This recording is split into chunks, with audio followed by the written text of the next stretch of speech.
नमस्कार दोस्तों, आपका स्वागत है हमारे चैनल में जहां हम पॉलिटिक्स और करंट अफेयर्स के सभी मेजर अपडेट्स और एनालिसिस लाते हैं, वो भी आपके फेवरेट इंग्लिश स्टाइल में। आज का टॉपिक काफ़ी इम्पॉर्टेंट है। रीसेंट यूएस इलेक्शंस में डोनाल्ड ट्रंप ने वापस से जीत हासिल की है और इस बार हम जानेंगे कि भारत के external affairs minister doctor S Jaishankar का क्या रिएक्शन है इस बारे में और कैसे वो इस सिचुएशन को इंडिया के पर्सपेक्टिव से देखते हैं।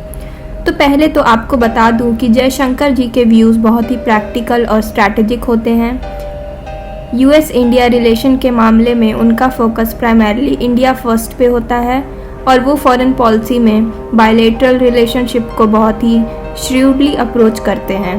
तो चलिए देखते हैं उनका रिएक्शन ट्रंप की इस जीत पे क्या है। जयशंकर्स इमीडिएट रिएक्शन।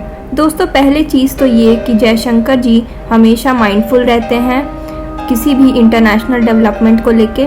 उन्होंने ओपनली कॉन्ग्रेचुलेट ज़रूर किया है ट्रंप एडमिनिस्ट्रेशन को, लेकिन वो ये भी हमेशा मेंटेन करते हैं कि यूएस में चाहे कोई भी प्रेसिडेंट आए, इंडिया का इंटरेस्ट और इंडिया की स्ट्रैटेजिक पोजीशनिंग सबसे पहले आती है। जयशंकर जी ने एम्फोसाइज़ किया है कि ट्रंप की वापस आने से इंडिया और अमेरिका के बीच जो एग्जिस्टिंग एग्रीमेंट्स हैं उन्हें कैसे मजबूत किया जा सकता है, चाहे वो डिफेंस हो, ट्रेड हो या फिर टेक्नोलॉजी ट्रांसफ़र। उनका कहना था India will continue to seek opportunities in its relationship with the US no matter who is in power. Now second, Jaishankar's view on India US defence relations. अब अगर डिफेंस की बात करें तो जयशंकर जी ने ये पॉइंट हाईलाइट किया है कि ट्रंप के टाइम पे ही काफ़ी क्रिटिकल डिफेंस डील्स हुए थे, जैसे कि अपाचे हेलीकॉप्टर्स और चिनूक हेलीकॉप्टर्स का एक्विजिशन और काफ़ी सारी मिसाइल टेक्नोलॉजी ट्रांसफर्स भी। जयशंकर जी ने ये भी बोला कि ट्रंप के आते ही इंडो पैसिफिक स्ट्रैटेजी पे भी फोकस और ज़्यादा हो सकता है, क्योंकि ट्रंप एडमिनिस्ट्रेशन का स्टैंड काफ़ी स्ट्रॉन्ग रहा है चाइना के ऊपर और वो इस रीजन में इंडिया के इम्पोर्टेंस को और अप्रिशिएट कर सकते हैं। उन्होंने ये भी कहा, We will see a continuation of defense cooperation and this will serve India's security interests in the Indo-Pacific region।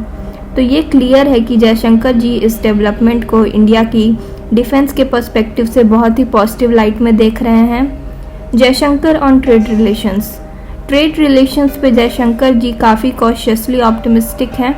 जैसे कि आपको पता होगा, ट्रंप के पिछले टेन्योर में इंडिया और यूएस के बीच कुछ ट्रेड फ्रिक्शंस ज़रूर आए थे, specially regarding tariffs and import duties.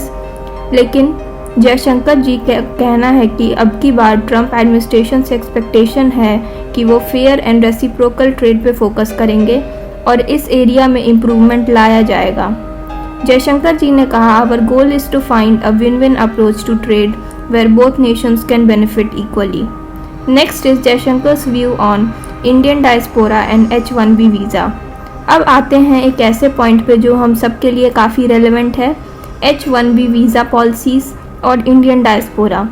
Jaishankar ji ने ये क्लियर किया है कि ट्रंप के पिछले टेन्योर में भी H-1B वीज़ा पॉलिसीज़ को लेकर कुछ स्ट्रिक्ट पॉलिसीज़ थी, लेकिन इंडिया यूएस को हमेशा ये रिमाइंड करता है कि Indian skilled professionals US economy के लिए एक एसेट हैं और वो इस नैरेटिव को कंटिन्यू रखेंगे।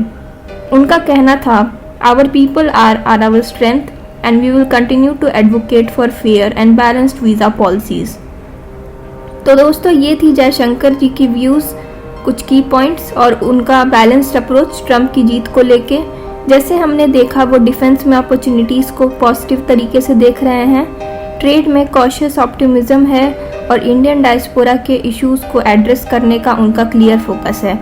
जयशंकर जी के वर्ड्स में, Our relationship with the US is based on mutual respect and shared goals and we will continue to engage constructively with the Trump administration।